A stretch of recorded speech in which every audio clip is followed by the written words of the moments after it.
Hello students, in our last lecture we have studied the alkanes. Now we are going to study alkenes. Okay, name itself indicates that it having two bonds. It means it is unsaturated hydrocarbon. Alkenes are unsaturated hydrocarbon containing at least one carbon-carbon double bond. Okay वैसे भी जो भी कोई carbon atoms या hydrocarbon होते हैं जिसमें double bond पाए जाते हैं that is known to be alkenes.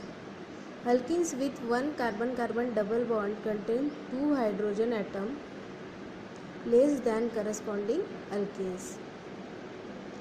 So जैसे कि यहाँ पर ये जो हाइड्रोकार्बन्स होते हैं जिसमें डबल बॉन्ड पाया जाता है, तो डबल बॉन्ड होने की वजह से यहाँ पर दो हाइड्रोजन लेस पाए जाते हैं अल्केन के कंपैरिजन में. जैसे कि हमने अल्केन का फार्मूला देखा है, जनरल फार्मूला अल्केन के फार्मूले में होता था CnH2n+2 होता था. यहाँ पर मतलब दो हाइड्रोजन एक्स्ट्रा होते थे, लेकिन अल्कीन के फार्मूले में CnH2n इस तरीके से होता है. So where n is equal to 2, 3, 4 etc. Okay, आपको अल्कीन के बारे में जनरल एक नॉलेज ज़रूर है क्योंकि आपने इसको 10th से 9th से पढ़ा हुआ है. Okay, now isomerism in alkenes. Isomerism हम जानते हैं, लास्ट चैप्टर में हमने आइसोमेरिज्म क्या होता है ये पढ़ा है. सो अल्कीन जो होते हैं उनमें both structural isomerism as well as geometrical isomerism देखा जाता है. स्ट्रक्चरल आइसोमेरिज्म का मीनिंग मैंने आपको इसके मतलब लास्ट जो अपना चैप्टर हुआ था उसमें हमने अच्छे से देख लिया था कि ऐसे मॉलिक्यूल्स या ऐसे हाइड्रोकार्बन्स जिसमें उनका जो मॉलिक्यूलर फार्मूला होता है वो सेम होता है लेकिन वो वैरी करते हैं उनके स्ट्रक्चर से. फॉर एग्जांपल हम यहाँ पर ब्यूटीन का एग्जांपल ले रहे हैं. ब्यूटीन देखिए, ये ब्यूट 1 इन है, यहाँ पर फर्स्ट पोजीशन पे डबल बॉन्ड है और यहाँ पर सेकंड पोजीशन पे डबल बॉन्ड है. अगर देखा जाए तो इन दोनों का भी जो मॉलिक्यूलर फार्मूला है वो C4H8 ही है, लेकिन इनका स्ट्रक्चरल फार्मूला जो है वो वेरी होता है. जबकि यहाँ पर ब्यूट 1 इन में फर्स्ट पोजीशन पे डबल बॉन्ड है और यहाँ पर 2 इन में सेकंड पोजीशन पर डबल बॉन्ड पाया जाता है. तो इस तरीके से इसमें आइसोमेरिज्म पाए जाते हैं. सो ये हो गया first isomerism, that is structural isomerism. अब सेकंड आइसोमेरिज्म हम देखेंगे ज्योमेट्रिकल आइसोमेरिज्म. देखिए यहाँ पर ज्योमेट्रिकल आइसोमेरिज्म. अब ज्योमेट्रिकल आइसोमेरिज्म क्या होता है, यहाँ पर मॉलिक्यूलर फार्मूला जो होता है अल्कीन का वो होता है सेम, लेकिन इसकी जो ज्योमेट्री होती है वो चेंज होती है. इसको हम कहेंगे ज्योमेट्रिकल आइसोमेरिज्म. इसकी जो स्पेशियल अरेंजमेंट है वो कैसी होती है, चेंज होती है. तो हम देखेंगे कि ज्योमेट्रिकल आइसोमेरिज्म क्या है. जैसे कि देखिए यहाँ पर कार्बन कार्बन डबल बॉन्ड है, यहाँ पर भी कार्बन कार्बन डबल बॉन्ड है. मान लो यहाँ पर X ग्रुप अटैच है और यहाँ पर भी X ग्रुप अटैच है और ये सेकंड कार्बन, यही कार्बन पे Y ग्रुप अटैच है और सेकंड Y ग्रुप अटैच है. लेकिन देखिए यहाँ पे डिफरेंस क्या है, X जो है फर्स्ट जो स्ट्रक्चर हम देख रहे हैं, फर्स्ट स्ट्रक्चर में X दोनों भी एक ही साइड में है और Y भी एक ही साइड में है, मतलब सेम साइड में प्रेजेंट है. लेकिन सेकंड स्ट्रक्चर जो B स्ट्रक्चर है, B स्ट्रक्चर में क्या हो रहा है, X जो है वो उसके अपोजिट डायरेक्शन में प्रेजेंट है. ओके, सो दैट मीन्स क्या हो रहा है, सेम साइड में आइडेंटिकल ग्रुप जो है वो प्रेजेंट नहीं है बी स्ट्रक्चर में. तो स्ट्रक्चर नंबर A में कैसा है देखिए, the geometrical isomerism in which two identical groups और सिमिलर एटम्स और groups lie on same side. Okay, this is lie on same size of the double bond that is known as cis isomerism. Double bond के अगर same side पे identical group अगर present है that is known as cis isomerism. But when the geometrical isomerism in which two identical groups or similar groups are present opposite side of the double bond that is known as trans isomerism. इस तरीके से cis isomerism और trans isomerism, इस तरीके के दो geometrical isomerism पाए जाते हैं। यहाँ पर देखिए इसका एग्जाम्पल, ये ब्यूट-2-ईन है, ठीक है, ब्यूट-2-ईन का ही एग्जाम्पल है। लेकिन देखिए यहाँ पर आइसोमर जो है, आइडेंटिकल ग्रुप जो है वो सेम साइड पे प्रेजेंट है, तो इसको हम क्या कहेंगे, सीस आइसोमेरिज्म।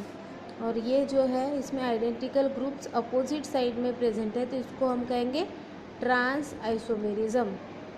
ओके, देखिए यहाँ पर प्रिपरेशन ऑफ अल्केन्स, ये इसमें इंडस्ट्रियल सोर्सेज से प्रिपरेशन दिया हुआ है, जो कि आपके एग्ज़ाम में नहीं आने वाला है, और उसके साथ साथ ये डिलीटेड पोर्शन है। तो पेज नंबर 240 पे जो इंडस्ट्रियल सोर्सेज से प्रिपरेशन दिया हुआ है वो आपको नहीं पढ़ना है। तो हम डायरेक्टली स्टार्ट करते हैं फिज़िकल प्रॉपर्टीज़ ऑफ अल्कीन। यहाँ पर आपको फिज़िकल प्रॉपर्टीज़ दी हुई है अल्कीन्स की, लेकिन उसके पहले आप देख लीजिए यहाँ पर मेल्टिंग पॉइंट और बॉइलिंग पॉइंट का चार्ट दिया हुआ है। जैसे कि हमने अल्केन में पढ़ा, अल्केन में भी आपको उसका फार्मूला दिया है, उसके बाद में उसका नेम दिया गया है, फिर बाद में मॉलिक्यूलर मास दिया गया है, उसके साथ में उसका बॉइलिंग पॉइंट दिया गया है और साथ में मेल्टिंग पॉइंट दिया गया है। तो फिज़िकल प्रॉपर्टीज़ जो है अल्कीन्स की वो किस तरीके की होती है वो हम देखेंगे। अल्कीन्स आर नॉन पोलर और weakly polar compounds, those are insoluble in water and soluble in non-polar solvents like benzene, ether, chloroform। Okay, तो फिज़िकल प्रॉपर्टीज़ जो है अल्कीन्स की, अल्कीन्स जो होते हैं वो नॉन पोलर होते हैं, जैसे कि हमने अल्केन्स में देखा, अल्केन भी नॉन पोलर कंपाउंड्स होते हैं, अल्कीन्स भी नॉन पोलर कंपाउंड्स होते हैं, या फिर उसको हम वीकली पोलर कंपाउंड्स भी कह सकते हैं, जो कि वाटर में इंसोल्यूबल होते हैं और सोल्यूबल होते हैं नॉन पोलर सॉल्वेंट, जैसे कि बेंजीन है, ईथर है, क्लोरोफॉर्म है। इसमें अल्कीन्स जो होते हैं वो सोल्यूबल होते हैं। ओके, उसके बाद में इनकी जो डेंसिटी होती है अल्कीन्स की वो लेस देन वाटर होती है। लेस देन वाटर होने की वजह से जब भी हम इसको वाटर पे डालेंगे अल्कीन्स को, तो वाटर पे ये फ्लोट करेंगे, क्योंकि इनकी डेंसिटी वाटर से कम होती है। ओके, उसके बाद में देखिए यहाँ पर आपको जब भी आप टेबल में देखोगे, जैसे जैसे इनका मॉलिक्यूलर मास बढ़ रहा है वैसे वैसे उनका बॉइलिंग पॉइंट बढ़ रहा है और मेल्टिंग पॉइंट भी बढ़ ही रहा है। तो इनके पास में इनके शार्प मेल्टिंग पॉइंट और बॉइलिंग पॉइंट होते हैं, और बॉइलिंग पॉइंट और मेल्टिंग पॉइंट जनरली सेम होते हैं as like alkene. Okay, alkane से सिमिलर होते हैं या क्लोज होते हैं। उसके बाद में हम देखेंगे इसकी केमिकल प्रॉपर्टीज़ क्या होती है। अल्कीन्स कैसे होते हैं, मोर रिएक्टिव होते हैं देन दी अल्केन्स। अल्केन्स से ज़्यादा रिएक्टिव होते हैं alkenes, and due to presence of pi bond electron they are undergo electrophilic addition reaction. Okay, pi bonds की वजह से वो इलेक्ट्रोफिलिक एडिशन रिएक्शन देते हैं। The different reactions of alkenes are given below. जो डिफरेंट रिएक्शन होती है alkenes की वो नीचे दी गई है, जैसे कि addition reaction of dihydrogen and hydrogenation, and second one is addition of halogen और halogenation. Okay, alkanes are converted into corresponding vicinal dihalide by addition of halogen। देखिए यहाँ पे अल्कीन दिया गया है, दैट मीन्स इथीन है। यहाँ पर इथीन के साथ में हम क्या ऐड कर रहे हैं, हेलोजन ऐड कर रहे हैं at room temperature in presence of carbon tetrachloride, और यहाँ पर आपको क्या मिल रहा है, विसिनल डाइहालाइड मिल रहा है। ओके, लेकिन आयोडीन ये रिएक्शन नहीं दे पाता है। आयोडीन ये रिएक्शन इसलिए नहीं दे पाता है क्योंकि ये इजीली रिएक्ट नहीं हो पाता है। ओके, लेकिन देखिए यहाँ पर आपको एग्जांपल दिया गया है इथीन लेकर, 1,2 डाइक्लोरोइथीन यहाँ पर फॉर्म हुआ है, जैसे कि विसिनल डाइहैलाइड हमने कहा था। तो विसिनल डाइहैलाइड का एग्जांपल है 1,2 डाइक्लोरोइथेन। देखिए यहाँ पर हमने प्रोपेन का एग्जांपल लिया है। प्रोपेन के साथ में हमने ब्रोमीन लिया है at room temperature in presence of CCl4, that means carbon tetra chloride. तो क्या फॉर्म हो रहा है यहाँ पर? डाइब्रोमो प्रोपेन फॉर्म हो रहा है, जो कि कलरलेस कंपाउंड होता है। ओके, जो एडिशन होती है ब्रोमीन की, ये यूज़फुल होती है for the detection of carbon carbon double bond in unknown compound. Red brown colour of bromine rapidly disappear in the carbon tetrachloride solution if carbon carbon double bond is present in the compound. अगर हमको practically देखना है कि alkyne है या नहीं है कोई भी कंपाउंड लेकर, तो हम उसको आयोडीन के साथ में रिएक्ट करके इजीली डिटेक्ट कर सकते हैं कि फॉलोइंग कंपाउंड जो आपने लिया हुआ है उसमें डबल बॉन्ड प्रेजेंट है या नहीं है। ओके, देन है एडिशन ऑफ हाइड्रोजन हैलाइड और हाइड्रोहेलोजिनेशन। अभी हेलोजन हैलाइड की एडिशन देखते हैं हम। देखिए यहाँ पर अल्कीन लिया गया है। ओके, अल्कीन के साथ में हाइड्रोजन हैलाइड लिया गया है। आप यहाँ पर कुछ भी ले सकते हो, hydrogen chloride, hydrogen bromide, hydrogen iodide, जो भी आपको लेना है। ये हेलोजन आपको रिप्लेस करना है, वो रिप्लेस करके आप ले सकते हो। हेलोजन हैलाइड्स लेने के बाद में देखिए यहाँ पर क्या प्रोड्यूस हो रहा है? अल्कील हैलाइड प्रोड्यूस हो रहा है। ओके, तो ये रिएक्शन को हम कहेंगे हाइड्रोहेलोजिनेशन रिएक्शन। जो ऑर्डर होता है रिएक्टिविटी का वो कैसे होता है? HI जो होता है वो वेरी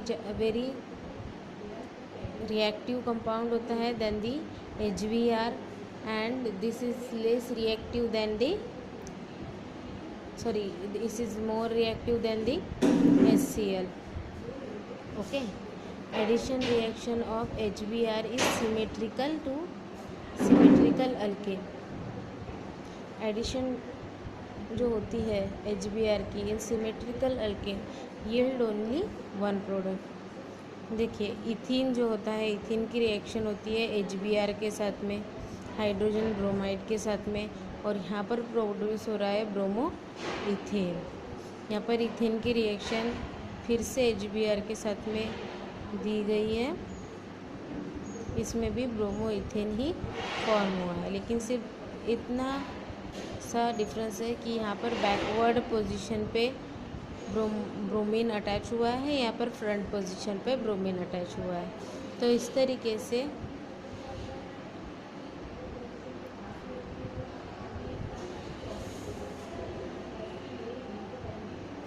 से ये प्रोडक्ट देता है।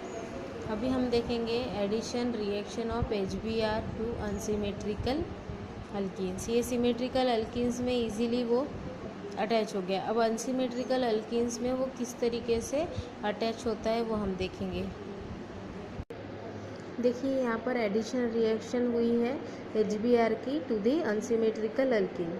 अब addition of HBr to the unsymmetrical alkenes yield two isomeric product. अभी ये दो टाइप के आइसोमेरिक प्रोडक्ट फाइंड करता है, एक मेजर प्रोडक्ट होता है और एक माइनर प्रोडक्ट होता है। हमने symmetrical alkyne that means ethene का एग्जांपल लिया, जिसमें बैकवर्डली और उसके बाद में फ्रंट में भी जो ब्रोमीन होता है वो अटैच होता है। लेकिन यहाँ पर देखिए हम प्रोपीन का एग्जांपल ले रहे हैं।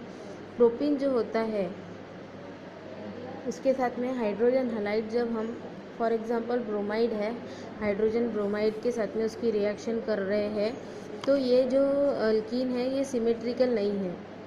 ओके, सिमेट्रिकल दैट मीन्स अगर हम इसको दो पार्ट में डिवाइड करें तो दोनों साइड में सेम होना चाहिए, जैसे इथेन में होता है CH2 होता है, लेकिन यहाँ पे हम इसको सिमिलर दो पार्ट में डिवाइड नहीं कर सकते। तो ऐसे वक्त में जो होता है दो टाइप के प्रोडक्ट फॉर्म होते हैं, जैसे कि एक माइनर प्रोडक्ट होता है। देखिए यहाँ पर एक माइनर प्रोडक्ट फॉर्म हुआ है जिसमें यहाँ पर ब्रोमीन अटैच हुआ है, लेकिन यहाँ पर देखिए ब्रोमीन जो होता है सेकंड नंबर के कार्बन पे अटैच होता है। तो ये हो गया हमारा मेजर प्रोडक्ट। तो एक्सपेरिमेंटली क्या देखा जाता है, देखिए experimentally it has been found that two bromopropane is major product. Okay, two bromopropane जो होता है वो मेजर प्रोडक्ट होता है। और ये इसका पता किसने लगाया है, रशियन केमिस्ट मार्कोनिकॉव्स। मार्कोनिकॉव्स ने ये सब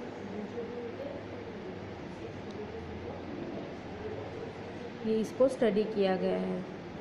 सो hydrohalogenation of number of an unsymmetrical alkene and formulated a general rule in 1869 as follows. तो मार्कोनिकॉव्स जो है उसने एक रूल जो है वो स्टडी किया हुआ है, ये डिस्कवर किया गया है। जब अनसिमेट्रिकल जो अल्कीन्स होते हैं उसमें अगर HBr अगर हम ऐड करते हैं, हाइड्रोब्रोमाइड अगर हम ये ऐड करते हैं या फिर हाइड्रोहेलोजन अगर ऐड करते हैं, तो अनसिमेट्रिकल अल्कीन्स में ऐसा क्यों होता है कि माइनर और मेजर प्रोडक्ट दो तरह के प्रोडक्ट फॉर्म होते हैं। तो इसके लिए एक रूल है जिसको हम मार्कोनिकॉव्स रूल कहते हैं। And Markovnikov's rule is very important rule. Okay, so as per the Markovnikov's rule, when an unsymmetrical reagent is added to the unsymmetrical alkene, the negative part of the reagent get attached to the carbon which carries less number of hydrogen atom. देखिए यहाँ पर वो same rule follow हो रहा है। when unsymmetrical alkene is added to the hydrogen halide, then what happen, negative part goes to that carbon atom which having less number of hydrogen atom.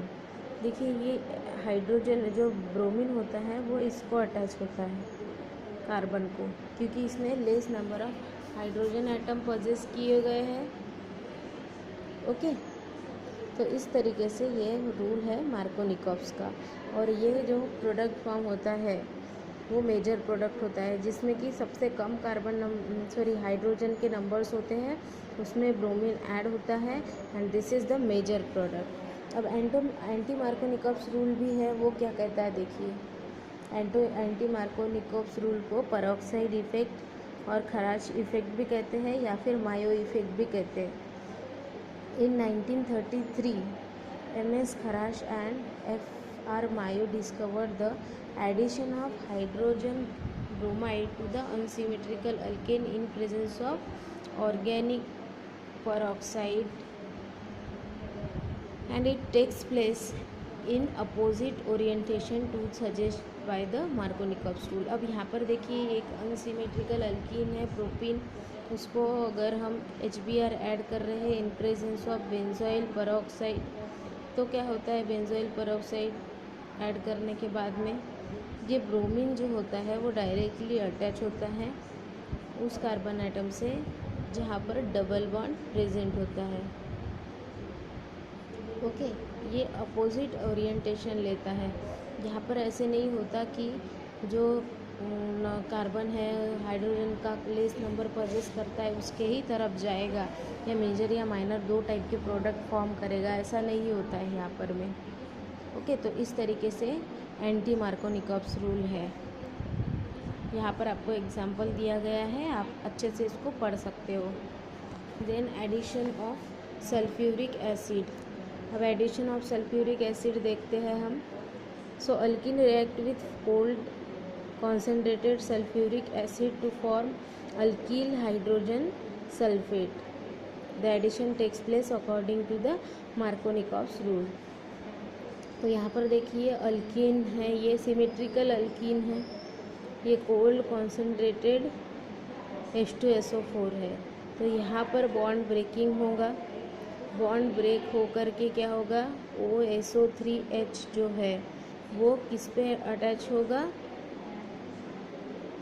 इस carbon atom पे attach होगा और यहाँ का bond break होके यहाँ पर hydrogen attach होगा। तो इस तरीके से ये जो एडिशन है सल्फ्यूरिक एसिड का वो होगा। सो यहाँ पर आपको सब सिमेट्रिकल कार्बन आइटम्स दिए गए हैं और उसी में एडिशन दिया गया है। यहाँ पर देखिए अनसिमेट्रिकल कार्बन का भी एग्जाम्पल है, हाइड्रोकार्बन का भी एग्जाम्पल है।